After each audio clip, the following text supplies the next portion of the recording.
How's it going, guys? Today I'm going to be featuring the Sumner, the Tier 8 American destroyer. It's been a while since I've played the Sumner. I feel like the last time I actually tried playing this was maybe right after Sumner got nerfed, just to see what it was like. It was still okay. I mean, obviously not as good as it was before the nerf, but the release version of Sumner was a bit over-cracked, if I do say so. Basically just a better gearing at a lower tier, especially being much smaller, so we could get away with a lot of things gearing usually wouldn't. In this match though, enemy split, something to definitely be worried about. Radar, smoke, gimmick skill that lets radar be a longer duration, although I don't think split had used it correctly, as we're not actually in radar for 30 seconds, and we've, well, arguably lost this trade. We lost 2 bars, split lost 2 bars, but we're a higher tier, so he definitely did quite a bit of work.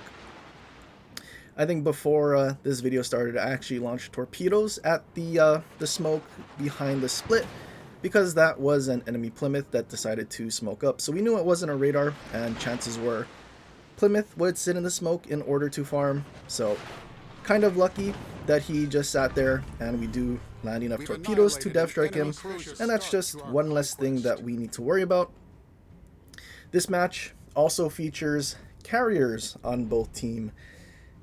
Yay for carriers. There was one stream before I decided to record this. We played like 12 matches or 13 matches, and only one of those matches at tier 7 and 8 didn't have a carrier. So living in legendary tier, there's kind of a reason.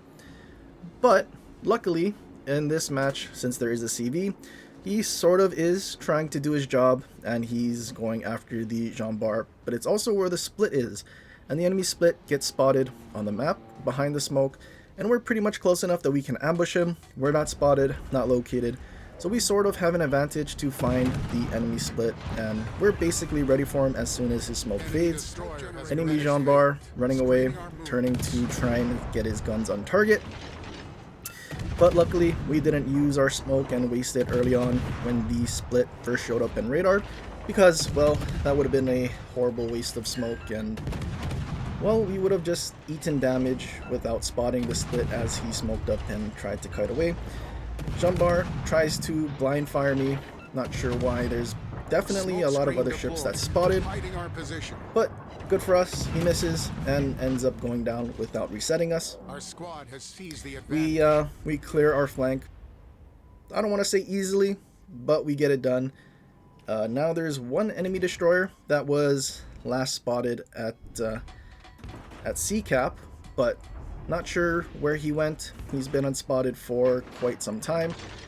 We do need to worry about the enemy CV. There's a bunch of battleships in their spawn, as well as a Suzuya in the cap, so I kind of rather not go over there and I suppose end up getting spotted and killed if there's a destroyer that did decide to come towards the middle, towards our heavy push, rather than the left flank where our ships are still just chilling in spawn.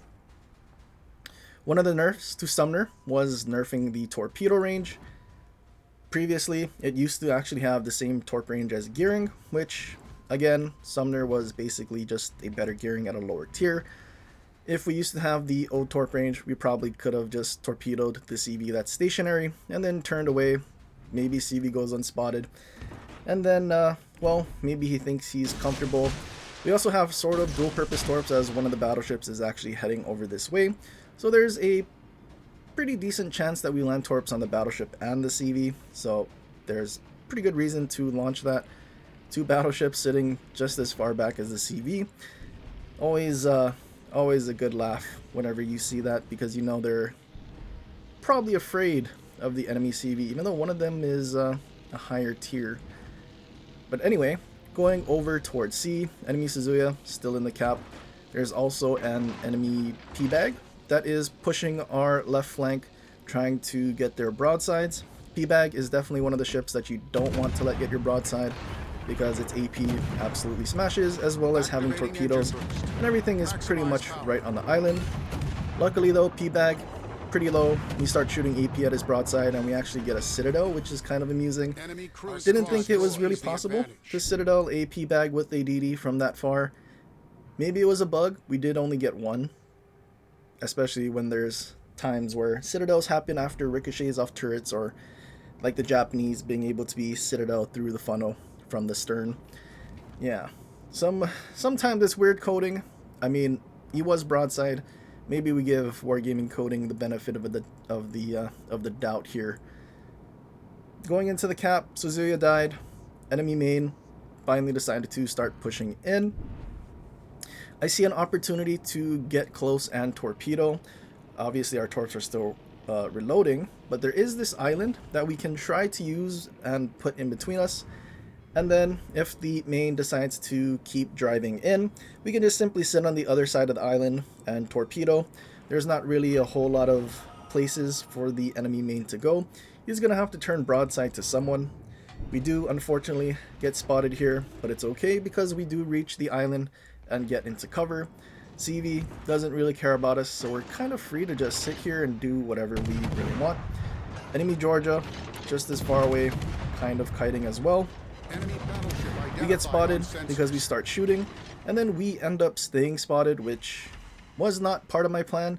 The enemy main is actually running RGA, which is kind of amusing at this point in Legends. Now that we have concealment mod is just significantly better, because most of the time I think people use RGA to see ships beyond what they can actually reach, which doesn't really make a whole lot of sense. Most battleships can't reach past 20 kilometers.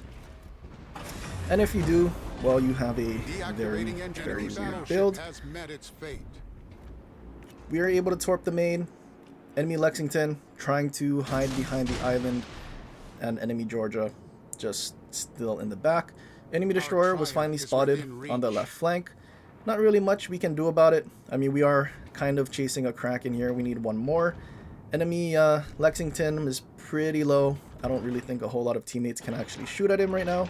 So we can go finish him off, get rid of a CV, and make it a lot easier for the rest of our team. Our team is also trying to lob over islands through gaps, whatever they can for the Lexington, because it's always a good idea to get rid of the CV. Some shells land short, I'm not sure why. Biggest ship in the game. So still missed though, flat broadside not moving.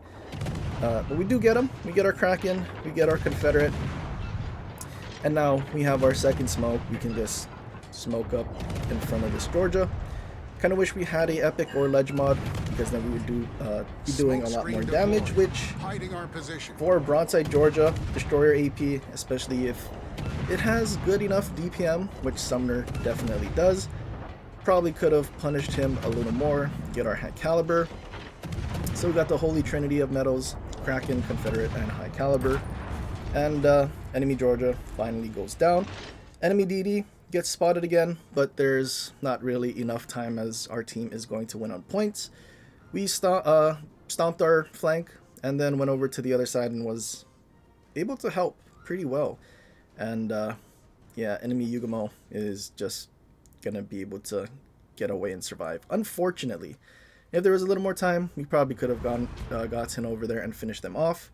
Missed the John Bar, missed the Georgia, couldn't get the Yugamo. Could have been a really nasty game. 130,000 damage, over 3k XP. It's been a while since we played Sumner. I should totally play it a lot more, especially the other good destroyer at tier 8. That's not the Lucian, which is the Kita. We did play Smallland recently, but obviously overshadowed by Katsanis now. Still not bad. Just fingers crossed you don't go against the Katsanis, because we already struggled pretty badly with this split. Luckily it wasn't played perfectly, because if it was played perfectly, we'd be in a 30-second radar and probably would have died. So we're kind of lucky there, but you know, paid actor allegations we will never beat. So it is what it is. But yeah, in this match we went with 1,000 cuts. I guess part of it was trying to get rid of or undo as much of the nerf, because the reload nerf and the alpha nerf to Sumner definitely hurt the DPM a lot, but we tried to get back what we can. That's pretty much it for this one. I hope you guys enjoyed. If you did, leave a like and subscribe for more, and share with your friends, or leave a comment down below for other ships you want to see in the future. But anyway guys, till next time, aloha.